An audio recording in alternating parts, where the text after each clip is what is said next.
relationship rut? Let's ask Andrea Syrtash, author of He's Just Not Your Type, and that's a good thing. I think it's not that the guy has money, it's how he is with money that we should be looking at. And looks and money are the most dynamic factors that we can invest in.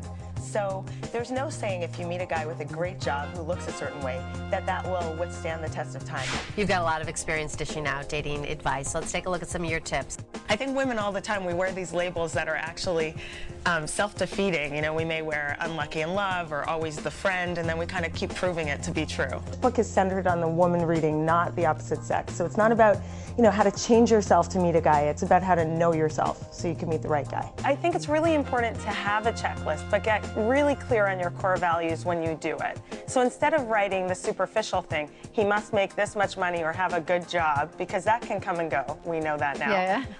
I'd rather you put he must be hardworking, he must be driven, he must be passionate, or other qualities that are really at the core of what you're looking for. I have an idea for you. I think you should do the picking.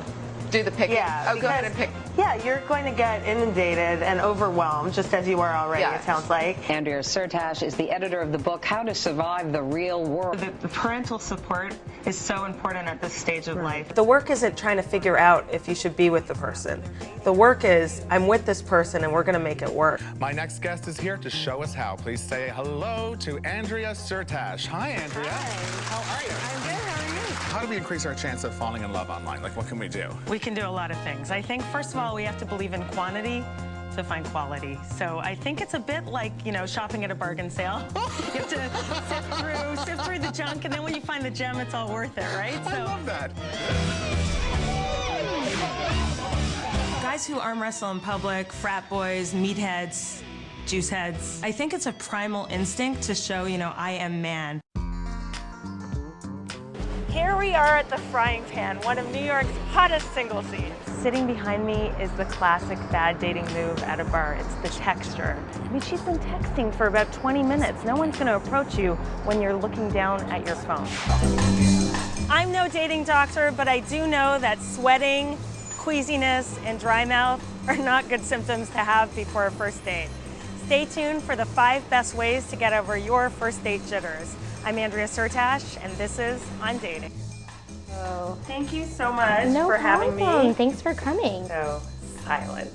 Is that really scary for you on a date?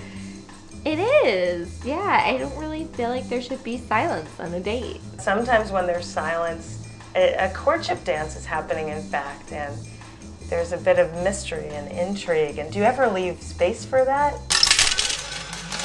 To be successful on a first date, there are 3 words you have to remember: confidence, curiosity, and charisma. You have to get rid of that negative attitude and embrace a positive one if you want to have success in dating. We're in the studio today with Dr. Betty Dodson. I know a lot of women fake orgasms, so how can the man tell if it's really happening? Don't just close the door, slam it shut. That means no booty calls, guys. Thanks for watching On Dating. And remember, even a bad date makes a great story. So get out there and always have fun. I'm Andrea Syrtash. See you next time.